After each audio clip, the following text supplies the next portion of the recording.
Hey everyone, I'm here with my 2019 Ford F-150. There it is right here. I'll zoom out a little bit. And let's get right to it. My bumper, ever since I've owned the truck, I bought it used. Ever since I've owned the truck, my bumper has not been spaced correctly. And you can see that the space on the front here is much smaller than the space here. So the bumper's kind of like, bent down, I guess. No signs of damage anywhere. Like it was hit, as you can see. Bumper looks great shape other than just bugs, a couple of dings, but nothing that should have bent the bumper forward, as you can see right here on the other side as well. So I'm gonna take it off and investigate, and let's see what I find, all right? First things first, you gotta take off these covers. So as you can see, I already took this one off. Just a little word of advice, make sure you're coming in from this side here. This is a plastic on plastic. If you come in from the right side, that's the metal, and you don't want to obviously scratch your paint.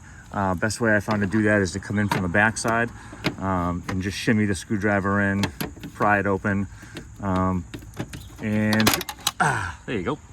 Comes right off. So I know I did get it. I got my little commentator over here on the side. The clips will either stay on the plastic or they'll stay in the metal. I'm not really sure if there's a better way than not. All the clips came off on this one. So next step is going to be removing the bolts. So there's two right here. Everything's the same, left and right side. But there's three total on each side, so 6 altogether. But down inside here, there's another one, and that's just the head, which is welded on. So you have to come in from underneath the bumper and take that off. The size of this is 21 millimeter, and so I'm gonna go ahead and start removing those. This is what's on the back side of those two nuts. It's kind of like this U-shaped bracket or whatever, and those are the bolts. So when I was taking them off, it pushed in, so you couldn't see it anymore. But once I got underneath the truck, reached up and around, I was able to grab it.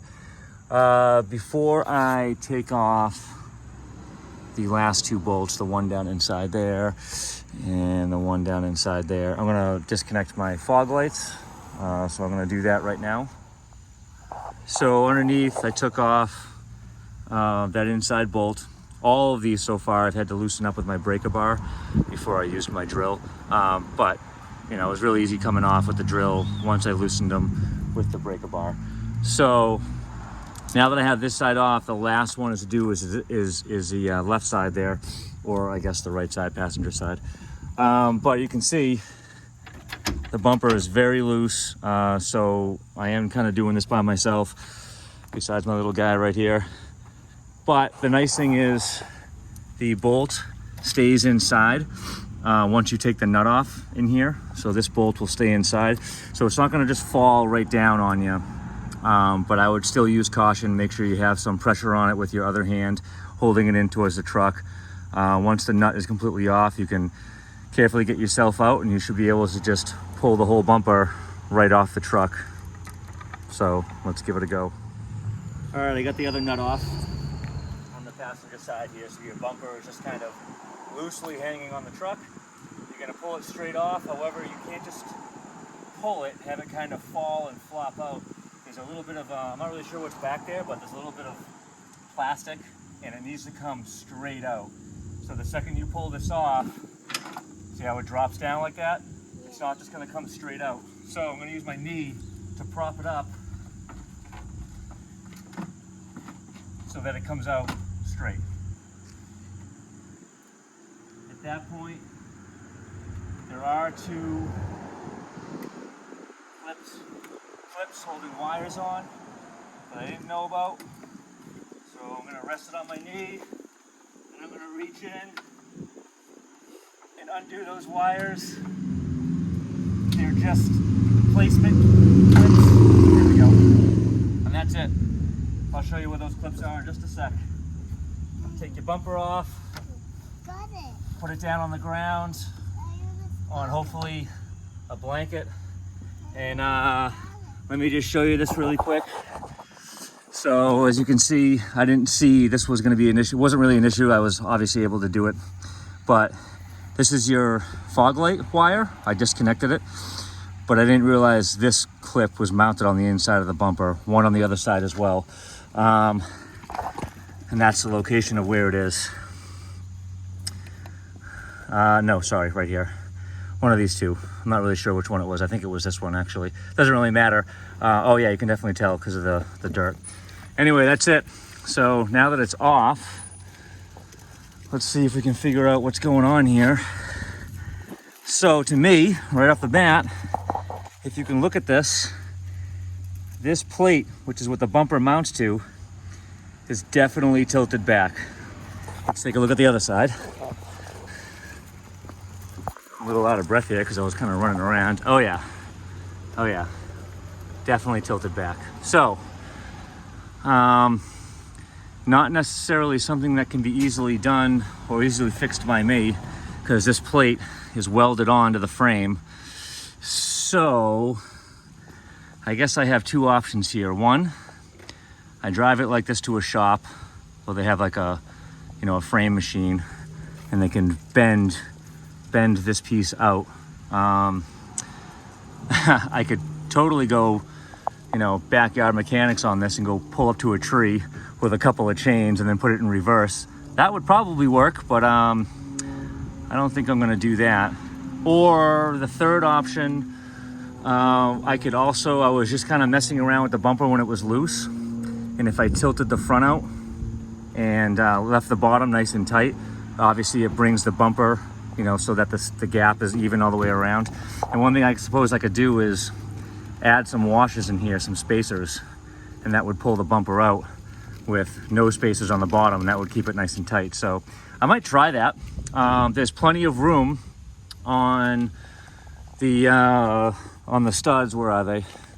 Right here. There's plenty of room on the studs, and when you have these nuts on, the nuts actually stick out. The bolt actually sticks out pretty far. So if I added some spacers, I would still have plenty of threads to do that. So I think I'm gonna give it a shot. I don't see the harm in doing that. It's still gonna be bolted on securely, 3 bolts on each side, and it would just space out the top, whereas the bottom would stay kicked in. So I think that's gonna be my fix. I'll let you know how it goes. All right, so lucky me, I thought I had some of these washers hanging around. They're just 1/2-inch washers, but you can see they're pretty darn thick. So I think I'm gonna try 2. Throw 2 there. And these aren't gonna stay. I'm gonna have to put this back on later because I'm just showing you for the video, but that's where they're gonna go. If I go to put the bumper on right now, almost guaranteed I'll hit those studs and they'll just fall out and everything will fall on the ground. So I think what I'm gonna do is get the bumper back on, see if I can get up inside there, get those washers in, put these studs through. I'm gonna have to do a test. Kind of stinks. I'm not really sure if this is gonna be enough space or not, but I'm gonna have to do a test where I get the bumper back on, put the bottom bolts back on so they're nice and tight, and that will essentially bring the bumper in nice and tight against here with these spacers in, and then that'll tell me. So at least when putting it back on, I'm only putting the bottom 2 bolts on. I shouldn't have to bolt down the top ones. So we'll see how it goes. Okay, so I just did a quick test. I had my wife take a couple of pictures. I can't really see because they have to push the bumper in from the front and lift it up and push it tight up against the bolts with the washers in on top. And she took a couple of pictures, and I will post that picture in just a second on the video. But the gap is perfect. So I used 2 1/2-inch washers. You can see the thickness of them. I used 2 of them on the top 2 bolts, and that was enough to bring the top of the bumper out while keeping the bottom bumper in and keeping the gap nice and even. The only thing you're going to need to decide when you're all done is that the mounts on the truck themselves are elongated. Right now it's all the way down because there's no bolts in there, so you can adjust how high you want to set the bumper, so just don't forget that. But anyway, 1/2-inch, these are the washers right here. And so I don't know, I don't know if you can specify the thickness of them, but they look to be about, I don't know, 3/32, not quite 1/8 of an inch. But anyway, yeah, I'm gonna put the rest of them on. So I just decided to snug it up. instead of just posting that picture. And you guys can take a look. I think that looks pretty darn good. The gap is based off the beginning of the video. This gap was much bigger, and that gap was pretty much the same where it is right now.